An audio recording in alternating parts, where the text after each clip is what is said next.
Hi guys, this is Kumar Saurabh Bairagi.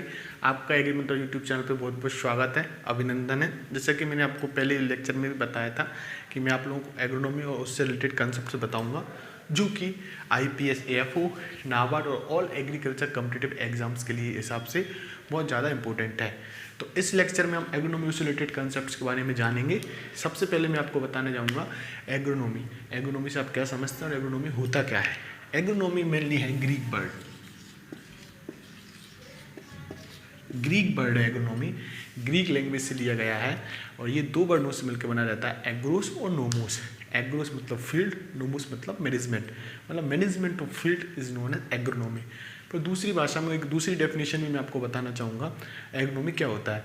Agronomy क्या होता है, एक एग्रीकल्चर साइंस की ब्रांच है जिसमें हम principle and practices of crop production की जो प्रिंसिपल और प्रैक्टिसेस हैं उनको लागू करते हैं, उनको अप्लाई करते हैं, जिससे हमको मैक्सिमम आउटपुट हमको प्राप्त हो सके, ऑब्टेन हो सके पर यूनिट एरिया से, without deteriorating the fertility status of the soil, बिना सॉइल की फर्टिलिटी को डिटोरिएट किए हुए, इसको बोलते हैं हम एग्रोनॉमी। अब एग्रोनॉमी के बारे में, एग्रोनॉमी से रिलेटेड कुछ और भी चीज़ आपको बताऊंगा कि who is father of agronomy, agronomy के फादर कौन है।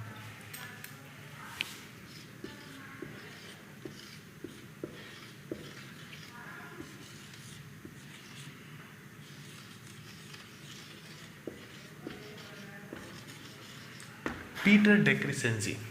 कौन है एग्रोनॉमिक फादर? Peter de क्रेसेंसी।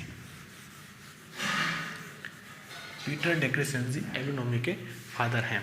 अब उन्होंने, इनकी एक फेमस बुक है ऊपस रूरेलियम कामोधर्म, इन्होंने एक बुक लिखी है जो ही है ऊपस रूरेलियम कामोधर्म, जो कि पीटर डे क्रेसेंसी के द्वारा लिखी गई है। अब एक और क्वेश्चन पूछ लेते हैं कि जीरो टिलेज या वीड वर्ड किसने दिया था।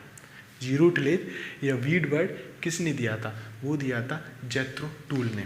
किन्होंने दिया था? जेथ्रो टूल ने।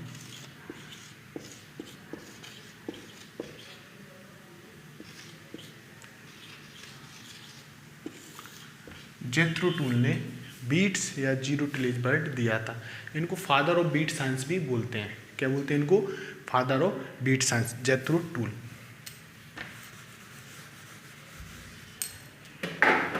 अब इसके बाद मैं आपको एक चीज़ बताना चाहूँगा कि stages of development of agriculture, मतलब कैसे एग्रीकल्चर का डेवलपमेंट हुआ, कैसे ह्यूमन सिविलाइज डेवलप हुई इन पर्सपेक्टिव्स ऑफ एग्रीकल्चर। इसकी 4 स्टेजेस के बारे में हम जानेंगे।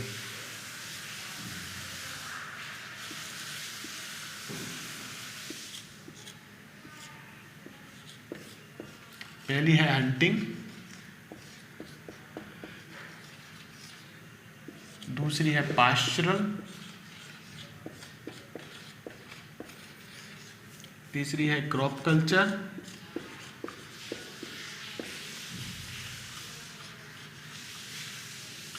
और चौथा है ट्रेड। हंटिंग, पास्चरल, क्रॉप कल्चर और ट्रेड, एक एक करके मैं इनके बारे में बताऊंगा कि हंटिंग क्या था। हंटिंग बहुत पहले जब ह्यूमन इतना सिविलाइज नहीं हुआ था, तो हंटिंग प्राइमरी सोर्स था फूड ऑब्टेन करने का, और वेरी लॉन्ग पीरियड तक यही सोर्स था, या हंटिंग के द्वारा ही ह्यूमन बींग अपना जो फूड ऑब्टेन कर पाते थे। उसके बाद जैसे जैसे ह्यूमन सिविलाइज होना शुरू हुआ तो वो पास्चरल स्टेज पे आ गया। पास्चरल स्टेज में कहने कि वो एनिमल्स को डोमेस्टिकेटेड करना सीख गया। कौन कौन से एनिमल को डोमेस्टिकेट करता था? डॉग को करता था, हॉर्स को करता था, काउ को करता था, बफेलो को करता था। डोमेस्टिकेशन ऑफ एनिमल करने लगा। उसके बाद जैसे जैसे सिविलाइज हो गया तो क्रॉप कल्चर स्टेज पे आ गया। इसमें क्या था कि जैसे जैसे सिविलाइज हुआ तो डोमेस्टिकेटेड एनिमल्स के साथ साथ वो रिवर बेड के पास में रहने लगा। ह्यूमन बींग खाने लगे रिवर बेड के, रिवर के किनारे, नदियों के किनारे वो बस गए। वहाँ पे उनको डोमेस्टिकेटेड एनिमल्स थे, उनके लिए भी उनको पर्याप्त पानी मिलने लगा। वो क्रॉप कल्टिवेशन के हिसाब से भी उनको पानी प्राप्त होने लगा, तो वहाँ पे वो सेटल हो गए। वहाँ पे क्रॉप का कल्टिवेशन उन्होंने शुरू कर दिया। कैसे? क्रॉप कल्चर स्टेज में। फिर नेक्स्ट स्टेज आती है ट्रेड स्टेज। ट्रेड स्टेज में क्या होता है कि उन्होंने जो क्रॉप कल्टिवेशन शुरू किया वो उनके ओन कंजप्शन के हिसाब से एक्सेस होने लगा।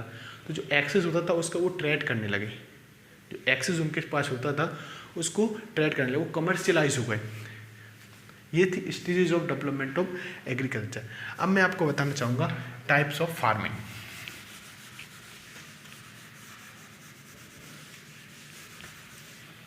अब मैं एक एक करके बताना चाहूँगा आपको टाइप्स ऑफ फार्मिंग। इसमें पहले हम लेंगे सबसिस्टेंस फार्मिंग। क्या होती है सबसिस्टेंस फार्मिंग?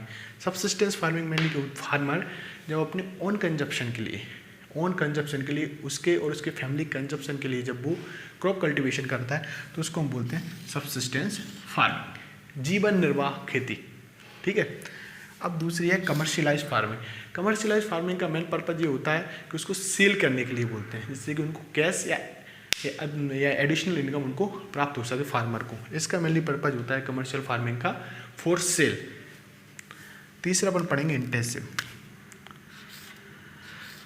इंटेंसिव फार्मिंग कहाँ करते हैं? मेनली इंटेंसिव फार्मिंग जहाँ करते हैं जहाँ पे पर यूनिट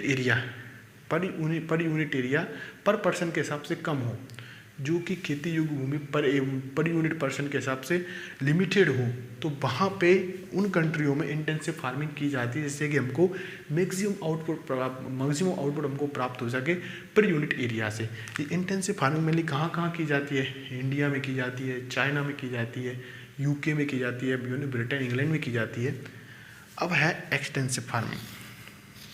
एक्सटेंसिव फार्मिंग क्या कही जाती है? जहाँ की स्पार्सली पॉपुलेटेड एरिया हो, जहाँ पे पर यूनिट लैंड पर पर्सन है ना, जो कि एग्रीकल्चर के हिसाब से वो ज़्यादा हो, और तो वो उसको एडिशनल रूप से भी एग्रीकल्चर कर सकते हैं, जो लैंड उनके पास भिष्ट पड़ी है, वहाँ पे करते हैं एक्सटेंसिव फार्मिंग।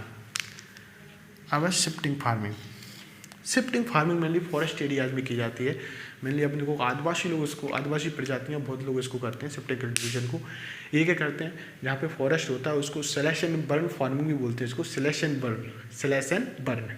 तो ये कहते हैं जहाँ पे फॉरेस्ट एरिया रहता है उसको बर्न करके उस पर फिर क्रॉप कल्टीवेशन शुरू करते हैं। फिर जैसे जैसे फर्टिलिटी स्टेटस डिक्रीज होने लगता है तो वो एरिया छोड़ के एक फ्रेश एरिया में चले जाते हैं, फिर वहाँ पे वो सेम टू सेम प्रोसेस दोहराते हैं, तो उसको बोलते हैं हम शिफ्टिंग कल्टीवेशन। वो शिफ्ट हो जाते हैं, एक जगह से दूसरी जगह शिफ्ट हो जाते हैं, फॉरेस्ट एरिया में की जाती है। ये मेनली पूर्वोत्तर राज्यों में बहुत की जाती है, आसाम मेघालय साइड भी बहुत की जाती है। अब है मिक्स्ड फार्मिंग। मिक्स्ड फार्मिंग में क्या होता है? मिक्स्ड फार्मिंग में जब फार्मर क्रॉप कल्टीवेशन या क्रॉप प्रोडक्शन के साथ साथ वो एनिमल हस्बेंड्री करे, पिसीकल्चर करे, तो उसको एनिमल हस्बेंड्री पिसीकल्चर कोई भी करे तो उसको हम बोलते हैं मिक्स्ड फार्मिंग। खेती के साथ साथ वो पशुपालन भी करे, मछली पालन करे, पोल्ट्री करे, मुर्गी पालन करे, तो उसको बोलते हैं अपन मिक्स्ड फार्मिंग। अब है प्लांटेशन फार्मिंग में मेनली तो ये होता है कि इसमें सिंगल कैश क्रॉप को अपन ग्रो करते हैं, और उसको अपन ग्रो करते हैं कि प्रोसेसिंग के हिसाब से। इसमें सिंगल कैश क्रॉप के रूप में हम कॉफ़ी को भी लगा सकते हैं, टी को भी लगा सकते हैं, बनाना को भी लगा सकते हैं, इससे हमको कैश अर्न हो। ये होती है प्लांटेशन क्रॉप। अब आती है प्रिसीजन फार्मिंग। इसको मॉडर्न फार्मिंग बोलते हैं, हाईटेक एग्रीकल्चर ही बोलते हैं। प्रिसीजन फार्मिंग क्या बोलते हैं? इसमें हाईटेक एग्रीकल्चर ही बोलते हैं। इसमें क्या होता है? हाईटेक एग्रीकल्चर में मतलब इसके 3 कंपोनेंट रहते हैं। कौन से कंपोनेंट रहते हैं? इनके 3 कंपोनेंट रहते हैं। इसको हम ऐसे भी याद कर सकते हैं, ITM, इंटेंसिव टेक्नोलॉजी और मैनेजमेंट। इंटेंसिव टेक्नोलॉजी और मैनेजमेंट, इसमें क्या होता है?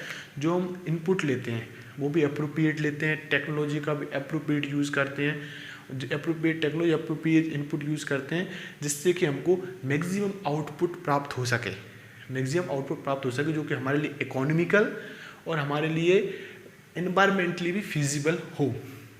इसमें मेनली 2-3 चीज़ों का ज़्यादा यूज़ करते हैं, GPS, GIS और रिमोट सेंसिंग। GPS क्या होता है?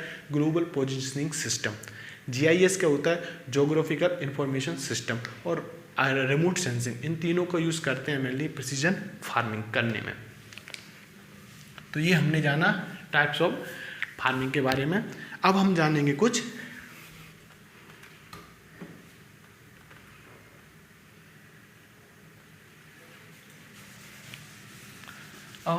ब्रांचेस ऑफ एग्रीकल्चर के बारे में जानते हैं, जो कि बहुत इंपॉर्टेंट है।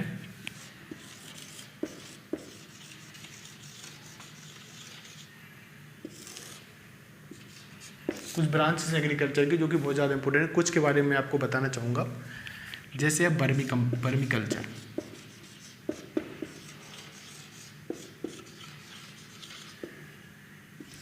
टिश्यू कल्चर,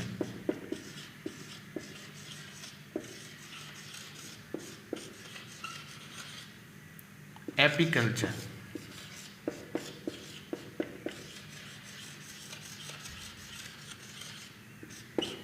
हम कुछ ब्रांचेस के बारे में पढ़ेंगे कि वर्मी कल्चर होता क्या है। इसमें हम अर्थवॉर्म के बारे में, एग्रीकल्चर ऑफ अर्थवॉर्म कहलाता है वर्मी कल्चर। टिश्यू कल्चर में क्या, टिश्यू कल्चर क्या होता है? टिश्यू कल्चर क्या होता है कि production of new plant from cells, इसके बारे में अध्ययन करते हैं टिश्यू कल्चर में।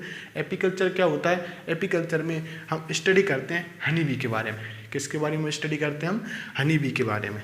ऐसे हॉर्टिकल्चर,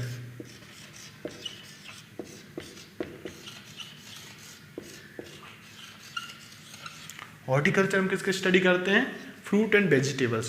पोमोलॉजी, पोमोलॉजी के बारे में, पोमोलॉजी में किसकी स्टडी करते हैं? Study of fruits. Sericulture, sericulture में हम किसकी स्टडी करते हैं? Rearing of silkworm. ऐसे हम कुछ ब्रांचेस ऑफ एग्रीकल्चर के बारे में हमने जाना। अब इसके बाद हम अगले लेक्चर में हम मिलते हैं आपसे। तब तक के लिए धन्यवाद। जय हिंद।